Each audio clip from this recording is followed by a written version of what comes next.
I've just returned from Iran and an encounter with possibly the most powerful single individual in the world today. I have only 2 arms.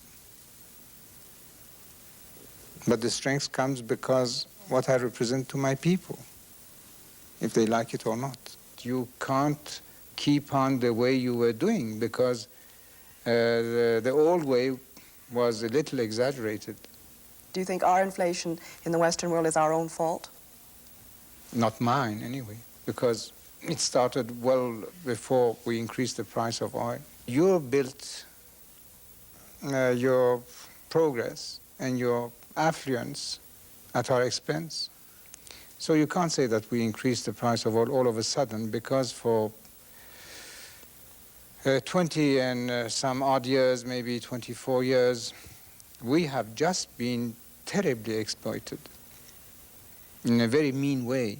But weren't you a kind of partner to that exploitation when you signed the oil agreement of 1954, for instance? Well, we had no choice. What else? We were starving,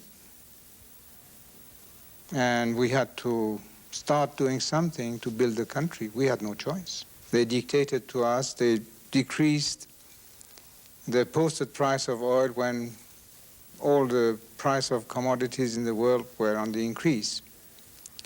And they were telling us, well, take it or leave it, and we had to take it. Now, things have been put right, and the price of oil is still so low that you have not yet started to mine your coal mines and liquefy the coal and gasify the coal, or even go in a big way in the development of your nuclear energy and find any other sources of energy. But how much does it actually cost for your country to produce oil? In Canada, it costs us a great deal because we have to get it out of the Arctic. We have so many natural barriers to it. But you're just pumping it out of the sand as you've always pumped it out. I don't think that this is a very fair question, because you are paying more your workers, so you have the right to ask more for your oil. And furthermore, then you are blessed with other things. For instance, you can grow wheat so cheap because you don't need any irrigation. You get all the water from the skies. You don't have to spend any money on the irrigation of that when we have to do it. And that's why you and the Americans are feeding the world with your wheat. And all of a sudden, your wheat that was sold for $60 a few years ago, you sold it for $245 last year or the year before. So your question, I don't think, is fair. What you're trying to say is that we are asking more for our commodities the same way that you are. Yes, exactly. And why? I don't know why you think that you are superior. Do you think that we generally suffer from that, the feeling that we are? I think that you are, so far, maybe, but probably you will change. Why will we change? Because your eyes are opened. Fundamentally, you are not unjust people. You have just been living in an unjust world for so long. But you will accommodate with the new realities of the world. We won't be pushed around. We don't wish a war. But if it is imposed on us, we will not shrink. For the next 20, 25 years, it's absolutely vital for us, because the Straits of Hormuz, which is the entrance to the Persian Gulf, is our jugular vein. We live by that. And furthermore, our forces which are there are not just for the Persian Gulf. They're just stationed there. They could serve in any direction. Nobody could invade us without being forced to crush us, because we are not going to surrender. What excuse will you have to come to these oil-producing countries? It will be barbaric, without any precedent in the world, the worst imperialistic movement that the world had ever known. How could you do that? And it's strange that it's absolutely normal for other countries to have even more arms than we have. And you start to talk about our force when you find it so obvious and normal for other countries. I can't quite make this out. Is it perhaps that the Western countries are just not used to thinking of Iran as a major world power in any terms whatsoever, whether it's dealing about oil or whether it's talking about an army? Yes, maybe you're right. But they will have to cope with this development soon.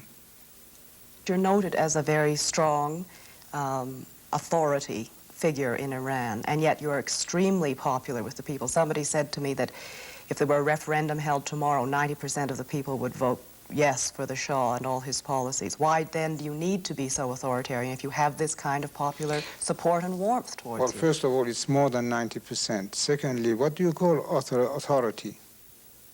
To enforce the law?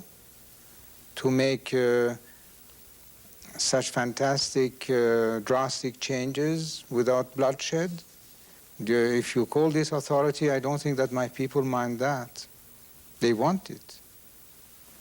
It's been said that there are some 20,000 political prisoners in Iran. That's not true. We have about 3,000 and not more. Some people have even said that there are between 25,000 and 100,000 political prisoners. You deny this? Do I deny it? First of all, it's our business and not any of their business. But the truth, the reality is that we have not more than 3,000. And how do you define political prisoner? These Marxists. Does torture happen in Iran? Well, this is a question that was put to me more than once, and which I don't like at all. Because it's so ridiculous that I don't have to answer that. But for the sake of this interview, I will say that we don't have to torture people. This is the way that unsophisticated organizations were doing things. We are as sophisticated as you are now. Sophisticated in methods of interrogation. Yes.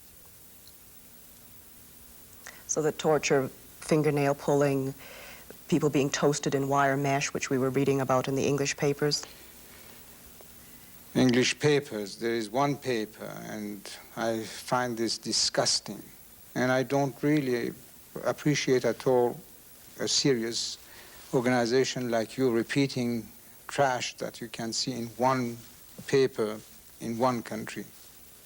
Why do you have even to repeat that? It has, because it's been very widely reported, and the Sunday Times in Canada anyway is not considered to be a trashy paper. That article was trash if you read it from the top to the bottom. So you categorically deny that?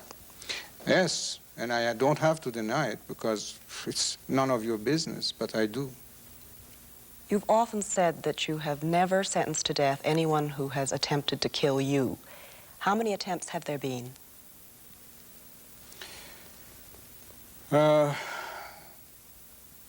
One, but he was killed by the security people.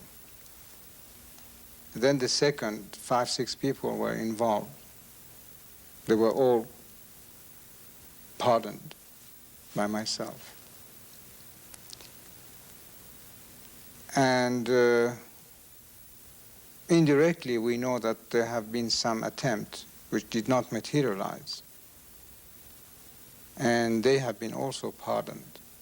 And this has been my policy and probably will always be my policy. I forgive when anything concerns me personally. And I can't do it when it concerns the country and the state. Are you ever afraid when you make public appearances? Never. First of all, I'm not afraid of anything. Secondly, I know very well that I will be around as long as it has been written